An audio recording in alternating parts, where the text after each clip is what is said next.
अशात नाही कशातच नाही संवाद नसतो. बरं, नाशिकच्या निवडणुकीचा एक मुद्दा आहे. तिथे एक उमेदवार अजित पवार वेगळा देणार होते, तर भाजपने शिंदे गटाच्या उमेदवाराला पाठिंबा दिला अशी चर्चा आहे, असा निर्णय झाला.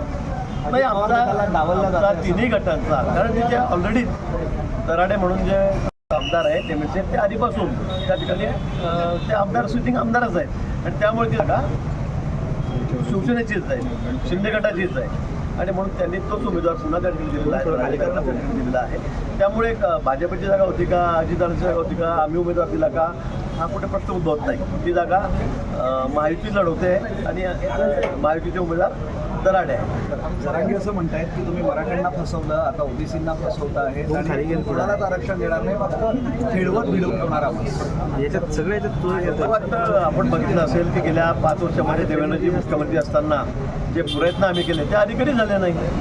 तर तुम्ही सांगा 50-60 वर्षात आज पवारसाहेब एवढं सांगतायत, बोलतायत आरक्षणावर, त्यांनी कधी प्रयत्न केला का? त्यांनी कधी आरक्षण कोणाला देऊ केलं का? उलट त्यांचं स्टेटमेंट आहे की मराठा समाजाला आरक्षणाची गरज काय, हे त्याचं स्टेटमेंटच आहे सत्तेत असताना, पदावर असताना. आणि म्हणून मला असं वाटतं की जो काही प्रयत्न केला तो देवेंद्रजींनीच केला मुख्यमंत्री असताना.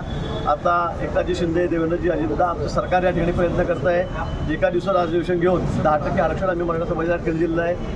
त्याचबरोबर पुन्हा सुप्रीम कोर्टामध्ये आमची लढाई सुरूच आहे. मला वाटतं आरक्षण देणार असेल तर ते आमचं सरकारच देईल, तेच देऊ शकतं. अंबादास दानवे तेच म्हणतात तुम्ही फसवताय.